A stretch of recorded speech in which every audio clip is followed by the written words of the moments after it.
are listening to GOB Radio in the heart of Reading Town, the station dedicated to the black community, news, education and entertainment. Stay tuned.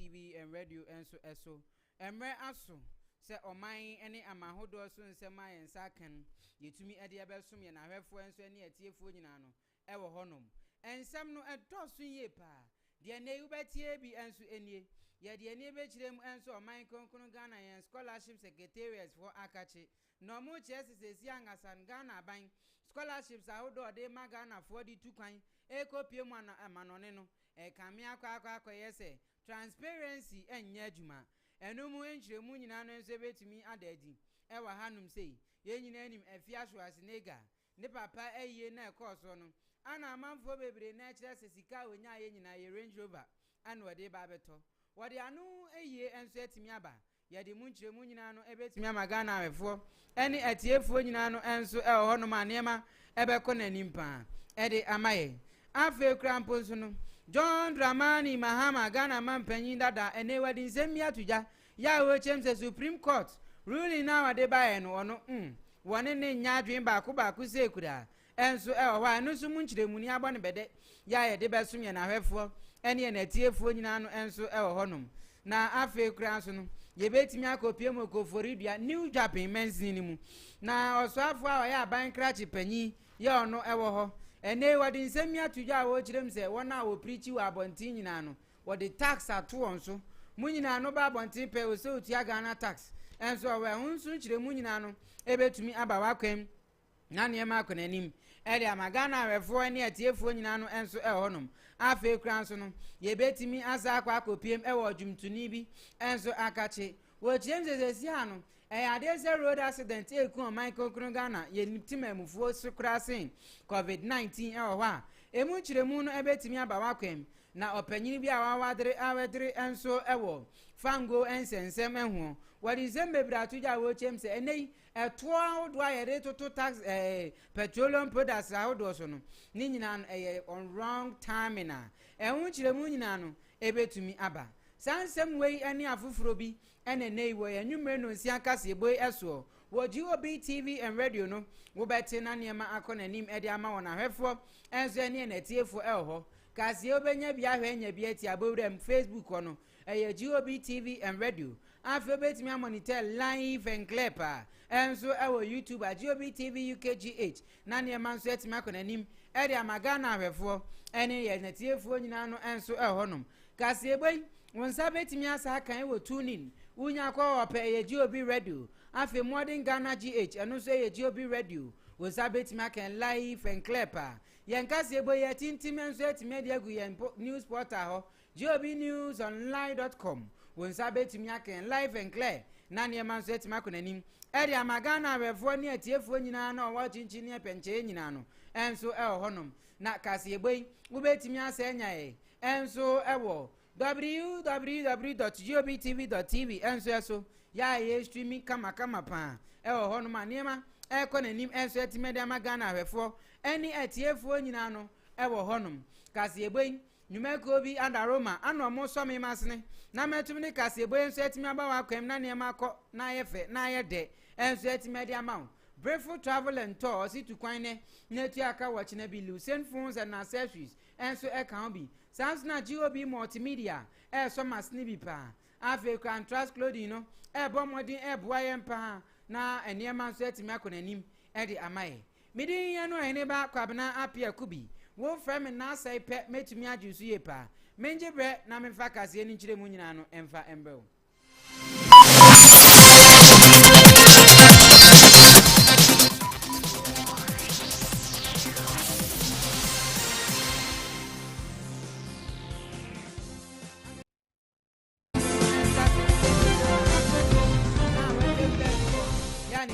so ene John Dramani Mahama papa idi zembebre na so etimi atuja ni nyina no Supreme Court na se mo de betuja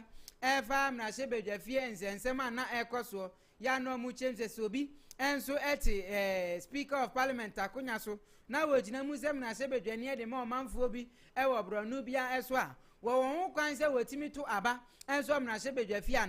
na eno na Supreme Court edi ruling ba bontia na ochem se ampa emra ma ho kwan enso ho minority for authority aye sanso na eja majority for na eyo de enso ho na eno ano opanyina ne de John Dramani Mahama ya no ye Franka Tuni erema NDC amanyoko no afimpiemienu ne aduonu abato ayeto ye no Africa no sai Ghana ye man panyin dada enso wa wo no so edi nsem bebre na etimi atuja na Papa John Dramani hono odi nsem na atuja wo chem se wono woni Supreme Court nyadwen ne enso nyadwen wo china enso won nsem ahodo a But no one who follows the proceedings of the Supreme Court will be surprised with the judgment pronounced a few hours ago. Much as I'm aware that we are legally bound by the decision of the highest court of the land, the Supreme Court of Ghana, I disagree with the process of the trial and the ruling of the court.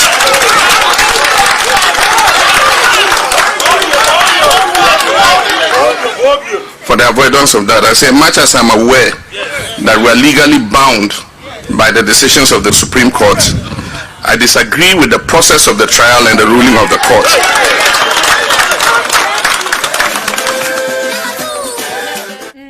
John Dramani Mahama, ana yetini kana wano edin sembebre na tuja wechem se masa. Wano angasan oni court ruling no, ensu etimi embo ebra kra eho. Oni no etias ye baby a enyeye ensama eja Supreme Court ede baye no wodwen ho a he can't think so madness, he can't think so far. He is very disappointed pa enso e was ansem no emu a enwunsem no aye de ja ede amagana awefo enso ene atiefo no ewo na ye to aso wonsem fufuro me nyina yenim se ene obi etime konto aso school secondary school no obo no modin ye pa na Ghana ban etime ma na dey friend scholarship se wonti me nkoto wa ni suku so ewo amanone anase empokra no esuapon ahodo no enso ewo Michael Kuno Ghana ha na eno ana mpanyifo ahodo mo hwe sa scholarship iso Ghana Government Scholarship Secretariats for edi zembebra atujo mu James Ghana mampanyi na nado danko akufuado enso eni mpanyifo ahodo mo te edwem ewe ma scholarship ahodo ni timikoso ewo Michael Kuno Ghana ha no eya de sa de aye fan transparent pa enya de so mo hu bie enso ho kame akwa yese ne omo pe ana omo ye enso ewo se ne niema esi ko na yenkotie civil society organization amono etna adwam enso ewo Ghana Scholarship Awards no enso ebie nientie nsem o mudi tuja no ebi. This year, for instance, they got application for about 40,000 people. And then we went ahead to also say that the renewal applicants comes to about 18,000. So I was asking, now, what happens to the difference in those who do not come back to apply? How do we continue with the education? And when we give some answers to it, I don't want to convince, but people also have to try and do their best. And then I also asked about the merit for selection. If about 40,000 people will apply, we have to select about 30,000. What is the merit? Based on what? And again, here's the answer we give. So I insisted that we should make sure if it's done district-based, then we should make sure the MPs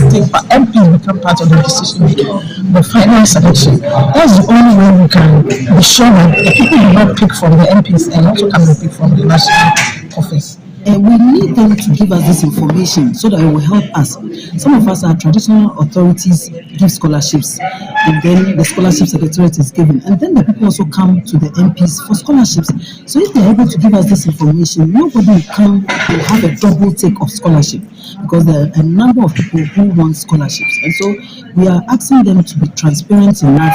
to give us full details of whatever they are giving out, because Get Fund also gives scholarships, and so if that transparency is there, Get Fund publishes their list, the scholarship secretariat publishes their list, the member of parliament will know the number of people who have gained scholarship from his or her constituency and work with that, and then the other people who haven't gotten that opportunity will support them. And so as we have met here, I believe they will take up whatever we have said on board and work on it.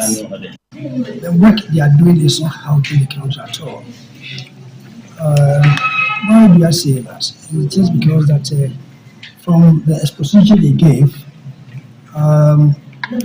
what they are doing is not known to the population. Because they said they give scholarships to Ghanaians, but it's not known at all. It's shrouded in some secrecy. They gave they have this foreign scholarship. And what condition do they give this scholarship to people to study outside? Like my constituency, people will not benefit. And from what I asked, the question I asked, sometimes they give scholarship to students to go and study courses we can be taking in Ghana here. And the cost of taking one student outside will be able to cater for about 20 students here. And if you go to our universities, it's in shambles. A student cannot have rooms, students cannot have good food, the lecture rooms are full. So if these courses are done here, why should we waste money to send few students outside? Amount from and so it can be a woman or civic society organization and so any members of parliamentarian select committee on education, and yet someone cannot within some out on there to your James as young as I did. I dare transparency, it to me and so our Ghana, yan scholarship secretarians for no akache, young Samno, Aqua Deja, and so our wire DB asking an for. Any and a tear for an hour. Now, young transfer ones and food from Yanko Piemu, and so our penny beja, while watering our fango in and same emu. Did he and so any or penny you see Sulemana? Now, Dr. Sulemana, no, one no air petrochemical engineer, any energy expert. And what in some baby now to ya, while Brad you will be nante, to me a friend on the bank of Macacra, near Busan's our penny, says young as I dear fango no, yet Timia to Tumua. Amani man said to me a cosro, Nebrea edia to fango muno, ne quanso anonuana, na papa any or any beckers and or the two yaw James and Massa, mecano crack gospel fat net miachro, says yan a wrong time a pa, thank you, the taxes are hold on, and they bet me out to patrons and some as well. Young Conyan got your opinion and the doctor, you see Suleiman, name somehow to me at the two Jan and Swaby. Another key item that actually pulled my attention was the issue of taxes again being imposed on petroleum products, especially gasoline and diesel, about 10 pesos I believe each, which I believe will translate to about 5 to 6% at the pump. Now, if you ask me, I think the timing, especially for that particular component, tax component, is totally not appropriate, and I think a bit misplaced. If I think we had looked a little bit into the global dynamics with respect to what is happening in the global community, that component we could have exercise some bit of discretion in suggesting that though is yet to go to parliament. Why am I saying that? Three things are accountable for the price, for what the consumer pays at the pump. One will be the exchange rate, which is relatively stable lately. The other one will be the taxes, and the third component is the prevailing oil prices in the international market. Now, among these three components, the wildest among them is the prevailing oil prices in the international market. The government or governments of every nation has no control over that, and so it is left for us to look at other innovative means to be able to offset the potential impact of these external influences. And so, to the extent that oil prices is almost gravitating to $70 per barrel, and petrol prices are currently being pegged at 5.4 something Ghana cedis per liter. That is so huge. And so adding more taxes onto this inelastic commodity will bring a lot of burden, I think. And so if we are leveling taxes, we have to be very careful and we have to be circumspect. Taxation is a double-edged sword. It could help you get the needed revenue. It could also stifle your economic growth if not well thought through. And the reason why I'm saying two factors are working against us in terms of imposing these taxes is the kind of economic period that we are in. We need to recover. We are just within COVID period. Demand is just starting to pick up. And so going through this recovery will mean that we need to stimulate our economic growth. And stimulating economic growth means that we have to ensure, encourage consumers to spend. However, if prices of goods and services become very expensive because of taxes, consumer spending will minimize. And that will have an overall cascading impact on our economic growth. And so that is my point with respect to the taxes, especially with an inelastic commodity such as petrol and diesel. It will have a cascading impact on every every sector, transportation, you can name it. And even apart from the recovery period that we are in, I think we are not done with the global global disturbances yet in terms of oil prices. We are talking about OPEC thirsty for higher oil prices, and hitherto shale patch from US were the only counterbalancing force that could nullify or neutralize the monopolistic tendencies of OPEC. However, it looks like shale is beginning to not to have access to OPEC quest to get high oil prices. One would have thought that the last OPEC meeting would have been to introduce some barrels into the market, but to the Dr. Yusuf Suleiman na ana yetene nkano ewo ho ya wode nema bebregu akwema wo chire kwan a efa so ema wrong time no enso etimi eba na yeto aso wonsafu from yenkoto aso every Ghana jum tuni na ene was up double up ebe politician ewo Michael Kuno Ghana ni din any bees or say kufo dodo na so etimi FN obo na ene wadi sembebre na tuja wo James wo kame akwa wepa na wetimi abu wani pontene na wodi wani ko twa mansan so etimi aka no kredi a kire wangasa ho na wadi no kre setimamuni ewo Michael Kuno Ghana ha eye no kre trodo sesesi anu road accident no etimi eku Ghana fo nyina enso ewo honom a hunsem no etimi akwa yedeja ewo honom kame akwa yese ka kwanhia no ade se di nipa bebre enso etimi ekom nsam akire ekura ese COVID-19 no na se Ghana ban etimi yen hihye ya wodo no etimi ema COVID-19 nipa nyina o Michael Kuno Ghana etimi ehedem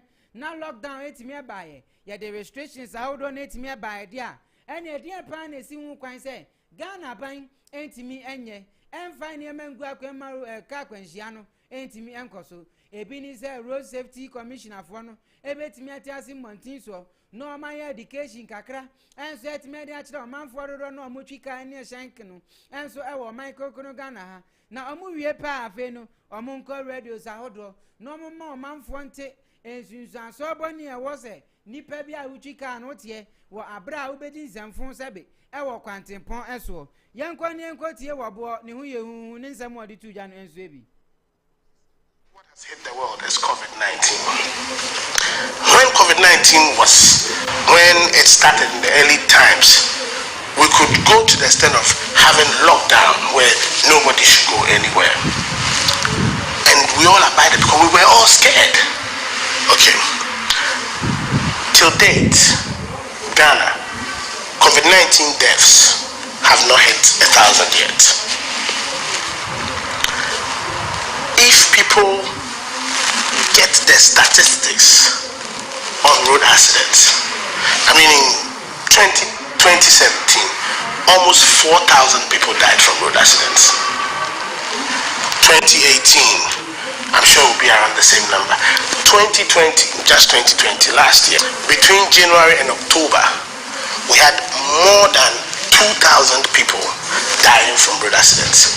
What it means is road safety. What it means is road accidents is a much greater killer than 19. Much greater killer than malaria. Much greater killer than the many deadly pandemics. It's a bigger pandemic, but we are not seeing it like that. We are not treating road accidents and the practicing of the road safety and the regulations and the enforcement. The enforcements we are attaching to COVID-19, that churches must wash their hands. When Ghana sees road accidents as a killer, because the country spends more than, I think last statistics I saw was almost 12 million or so on road associated issues on road accidents and deaths. If we were to pay particular attention and have it as a national campaign for maybe 5 years, or a 7-year national campaign, or 2 years national campaign, where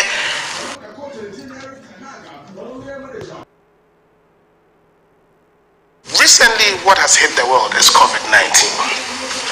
Enti obo ana yetene nkan ewo wa wadin sama wodo na enso etimi atuja ya wo chem se niema betimi akonanim ede ama ede ne Ghana ban ni road safety for entimi nya nhihye ya wodo na omuntimi enfa moa ema oman no enfa ne tumapa enfre every say ka kwanhia ekum nipa esin COVID-19 kurampo ewo man konkunu Ghana ha na yenko piem okoforidia ya mane bofo wo ani din enso ne woska wodi nsem bebre na nso etimi atudwa ede emaye na woni manfo bebre di nkomo titiri wona o preachi enso wo kwan ho ene enewu be ko Kumasi dwom na esa preachers bebrebe o kan kura betimanya be 200 sa na em se okoforidia nso akwakoye eno enam so ema oswafo Ghana mampanye yi no se wono enkoya aban krache panyi enso enfama New Japping municipal ho nidin enso ni Appiah Jesse wadi nsembebre nanso etimi atudwa no ochirem sesesi angasa de ade se taxes awodo ne ehia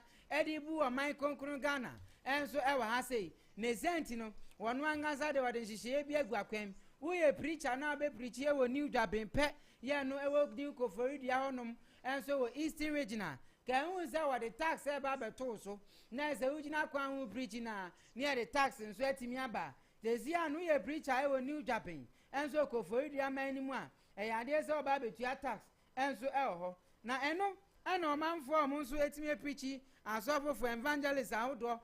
head pastors ahodo mu preach wo kwan ho no ese sansensemi a ekoso they can't think far, they can't think so madness enso ho mo so de nsem bebre na atuja yenko tie come and see brofo enso that is why I'm saying pattern it is true, and unfortunately there are some preachers who don't want to be regulated. We are an association which is the municipality within the house. We have a body and I am the PR, so we try to talk to our members that when they are doing the normal day preaching in the morning, they have to minimize their volume, and some other people don't listen, especially the visiting preachers. We have something we call visiting preachers. They come from Okoko and other areas. They come as visiting preachers. When they come, they don't know the rules and the regulations governing us. So they only set their machines, open the volume to the level they think is best to them. Then that becomes a noise. That is why people are lambasting and we are making it. Yeah, it's not bad. I have a problem with the fee that's attached to it, because it will boil down to the point that we have to pay something before we are given a tag to preach in town. And this money that they may be collecting from us will be renewable. It means that when any government that comes may choose to increase the price, why should I pay money before I stand along the street to preach? I have a problem with the fee, but I don't have any problem with the registration or being giving permit or giving a tag to hang on our neck to preach. Like we already contribute because I am a head pastor of one of Redemption Ministry. Most of us are head pastors, and church is a non-profiting organization. Church is a non-profitable organization, so you can't. Enti omanfo omunso etimi preach ewo new koforidia no ani eti omonka na owa ye de wonsem na maye na wefo enso eni etiefo no na wonsem na kwaka mapa enso honom na ye to aso akonsem fufuro mu ye to aso enfemfiri Ghana ye celebrate ba ko pe ni din eni afia so asinega na esa afia hwe ade masa ese weni enza o ka kire galway wo kan pe obeka obi pa ade ese wo fe wo se kire no ono so be fe ne se enche bia na sebe manu da sumira so ne papa enso etimi da ne bonkum so ewo Michael kuno Ghana ha ne nanu memene da en ne kwasi ada so no ana yetimi akokoko ye na enwonsam ni kodeja ene celebrities ahodo timi koja papa mami enso ho a efia so asnega ni pa bibinum ezuzu se sika papa no anase mami no abofra na etimi ahwie pa ewo papa ye na sende se wani enso ka kire nso ho na eno ana efia so asnega na de betudwa wo chemse Ghana fo ho mukasa na me na papa we na makoye papa ye ni abomensa eno na ekire sei ewa na manfo nso start so motwete enso de me efia so asnega yo mu chemse efia so kire ho dikana wanya ni nyina na ede na ade be Range Rover ana wo de ba beto enso ewa yo man asun kwadidie no na okra no ni twesibu ache no kra sebi onyansa bi anso enim tirim ho a ehonsam ni yedeja na no ana afia so asnega da ho ano Ghana fo me ka kire mu sika na menya enya de se me dikoto Range Rover ne ato range china ebi se me wɔ cars fleet of cars bebree egu fie me be pɛ estates ahodo asi na me de amahan na me de bi kura ye chip compound se de amaga na ban na me nya sika de free so a wo se Range Rover yan konye nkwati afia Schwarzenegger ne nsɛm wɔde tu gya no nso bi Ghana ma meni me nuanom yɛ da mase mama yɛ ni mu wase o time be prepare and draw and some mo ka to me so Tracy ni dai mo menye den e ka me dan ye yewe ni ese nkrofo say me jejensa e dia ko to Range Rover se u bishi ya ketu wase be ba dia peta serious ya for money Jimmy why ma jejensa no me di be see estate bro na me na mo for adwuma me no me then to real estate ma jejensa di be see dan wo say Range Rover be see dan na ma me na wa mo bra no wo ma me na ni ase na nso ope eni na yen to aso emfa magana hwefo enso eni atiefo a ho afia so asnega nsem na odi tu gya no makɔfa bi enso etimedi amawa mi kyire mu edi akyerɛw honom wono wasisika wenya nyina donations awdo akwa nyina no masa enya de se odi koto Range Rover nemum wode baba beye estate enso ho cars de so obi ono cars de wode yede o cars be tremulan cruiser ne ho nkono ba na range de eno na de no de beye ho a ono no enso etimidi sanse mi no aba na yento aso ne enko wie kase ebo no amanone ye kopie mu enso Cameroon manim unya kopie mu Cameroon manim pande ade aye fe ni shisha was carry shisha fatu Facebook mame no manfo hu ade ko de fe ni shisha enso ho na unya kopie mu Cameroon manim ani emrante ne mabawa ade aye fe ni shisha pa ese wani enso ka kire se ye twini mi na ye je mu seku a enso ho no ma wonsam no etimi aye kama pa eri amagana wefo eni atiefo no enso ho na ukopie mu enso wa Cameroon ho a adoptafo enso eni animdifo ma wadre enso onipa apomudin sensemo eri atujo mu chemse ade se shisha no emwa Ghana ni anasebio emwa Cameroon fo wo mo health system no ni sent no mo ne Cameroon aban no etimi akwan baako etimi aye baako mo chesesesi an shisha de wa yebehu sa wudi shisha akwakosi sport bi ewo Cameroon empokra yebe se shisha esi wu dem yebe se shisha esi wu fie na wu twiniku a no eje mu se mi ha no ye nya che wo pe aban ni ubeti enso ho no ma se si ade okopie mo Cameroon ho na shisha ade ayabam enso wo Cameroon manim wo bia ni hu kwan so otimi twi shisha na shisha ma min twiro mu kakra aye se ntontura bi wo ho ya no yetimi yi wo ho no ma na ye de nsa enso etimi agum ebi mu kra de bonsam ta wa wi ibi enso etimi agugum cocaine na hodro no mo de liquid drinks no alcoholic beverages no ebi etimi de afra omu wie pe no mo de eja agusoro no eni ase no yonko efitemu a na ese ngusie na etimi abem ubon se pipe bi djuroben enso etimi de ma no de abehye na no otwi ni se ya na ngusie nam ne hwinim na sum ne turum nyina ase bio na etimi epiepia enwonsem no etimi edeja enso wo man no a ye fe no Cameroon ho na ukopie mo Cameroon we ya dey say about 46% of the youth no yo mo Cameroon no ya dey say shisha dey ese wani ense o ka kire wo mo twe papa enso o wa sesia no health workers o mo Cameroon no e dey so any band etimi atu shisha so e wo Cameroon na sesia no ye babunu na wo Cameroon na akọ shisha pe Ghana posifo sebe anase Cameroon aposifo no ebetim ni wadi pa enso honom aha na brebe makwan amiere kase eboni nyina nso etimi asi asida kese koma brefo travel and tour GOP multimedia Lucien Phones and Accessories Genesis Fashion Designs and Boutique nso kan obi ena niema etimi kọ nanim edema Ghana hwefo enso eni atiefo nyina no honom brefo travel and tour se neme mu amane na menka wo na minkan chose se angasa no unya ko piemu enso o makacha ticketing no yebi flight booking no o yenwu adwuma pa enso wa niema fa na ekona nimpa enso etimi ede ama no honom ne sent no obetimi afre number we +442080684974 +4420 80684974 wonu abeka sana niema akonanim enso etumi edi amaye ewo honom me sorry so na adwumadi edi ho etumi atoa so edi amaye edi no eda so a eye Oheneba Appiah Kubi wo frem na sai pe metimi ajusu ye pass da kese nkoma wona wonya pre eje pre etimi etna ase na o monitor adwumadi enso ewo honom a ye sorry so na adwumadi edi ho enso etimi atoa so edi amaye kan hu se ene live commentary ebetimi abaso enso denduemu ha a match between Atletico Madrid enso and Manchester United anase eno no e Champions League ni mu a ye de ho nsem no etimi amaye na hwefo ene na tiefo no e ho me sorry so na dwumedi edi ho ato aso e de amaye ya crowd.